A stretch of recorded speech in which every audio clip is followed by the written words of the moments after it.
અડધાનું અડધું ભાગ 1। આજે આપણે જાણીશું કે અડધાનું અડધું શું હોય છે અને વસ્તુઓને 4 સરખા ભાગોમાં કઈ રીતે વહેંચી શકાય છે।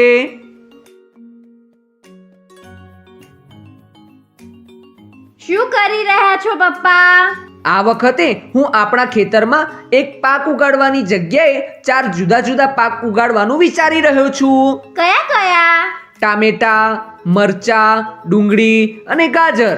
અરે વાહ, ગાજર પણ? હા, ગાજર પણ। પરંતુ તમે કાગળ પર શું કરી રહ્યા છો? આ કાગળ આપણા ખેતરનું માપ અને આકાર બતાવી રહ્યો છે। આપણું ખેતર 60 મીટરનું છે અને આ કાગળ 60 સેન્ટીમીટરનું છે। એનો અર્થ ખેતરના 1 મીટરને કાગળ પર 1 સેન્ટીમીટરમાં બતાવ્યું છે।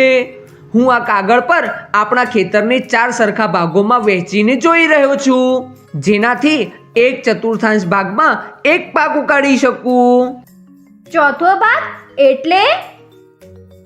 ચોથા ભાગનો અર્થ કોઈ વસ્તુ અથવા આકૃતિનો ચોથો ભાગ। હજુ પણ સમજાયું નહીં। તને અડધું ખબર છે? હા, જ્યારે એક વસ્તુના 2 સરખા ભાગ કરીએ છીએ ત્યારે આપણે કહીએ છીએ કે વસ્તુને અડધી અડધી કરી દેવામાં આવી છે।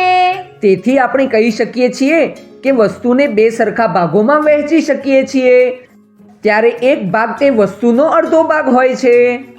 હા, એવી જ રીતે જ્યારે કોઈ વસ્તુને 4 સરખા ભાગોમાં વહેંચીએ તો એક ભાગને તે વસ્તુનો 1/4 ભાગ કહેવામાં આવે છે। બરાબર। પરંતુ ખેતરને 4 સરખા ભાગમાં કઈ રીતે વહેંચીશું? સહેલું છે। પહેલા ખેતરને અડધું કરીશું, તેના પછી બંને અડધા ભાગોને ફરીથી અડધા કરીશું।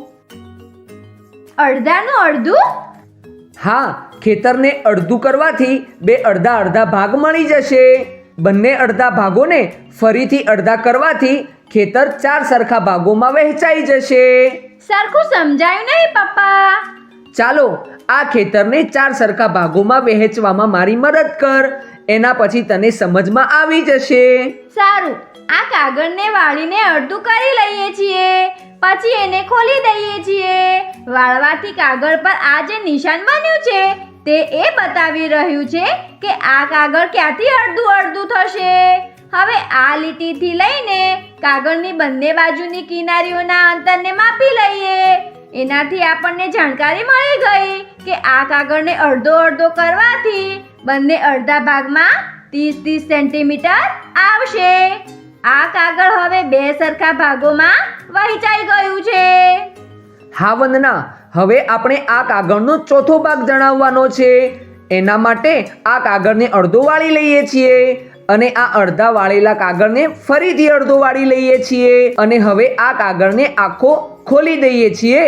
હવે જો આ કાગળના બંને અડધા ભાગોમાં અડધા અડધા પર નિશાન બની ગયા છે। હવે તું એને પણ માપી શકે છે। આ કાગળનો અડધો ભાગ 30 સેન્ટીમીટરનો છે અને અડધા ભાગનો અડધો ભાગ 15 સેન્ટીમીટરનો છે। હવે આ કાગળ 4 સરખા ભાગોમાં વહેંચાઈ ગયો છે। હા, હવે જુઓ, આ ભાગ આ કાગળનો અડધો થયો। આ અડધાને પણ જ્યારે અડધો કર્યો ત્યારે આપણને આ ભાગ મળ્યો। હવે આ અડધાનો અડધો ભાગ આ આખા કાગળનો ચોથો ભાગ કહેવાશે। સારું, હવે આ કાગળ 4 સરખા ભાગોમાં વહેંચાઈ ગયો છે અને દરેક ભાગ આ પૂરા કાગળનો 1/4 ભાગ છે। હા વંદના, આજે તમે શીખ્યા કે એક વસ્તુને 4 સરખા ભાગમાં વહેંચવાથી એક ભાગને વસ્તુનો 1/4 ભાગ કહેવાય છે। કોઈ વસ્તુનો 1/4 ભાગની જાણકારી મેળવવા માટે વસ્તુના અડધાના અડધા ભાગની જાણકારી મેળવીએ છીએ। આપણે એ પણ કહી શકીએ છીએ કે કોઈ વસ્તુનો અડધાનો અડધો ભાગ તે વસ્તુનો 1/4 ભાગ હોય છે।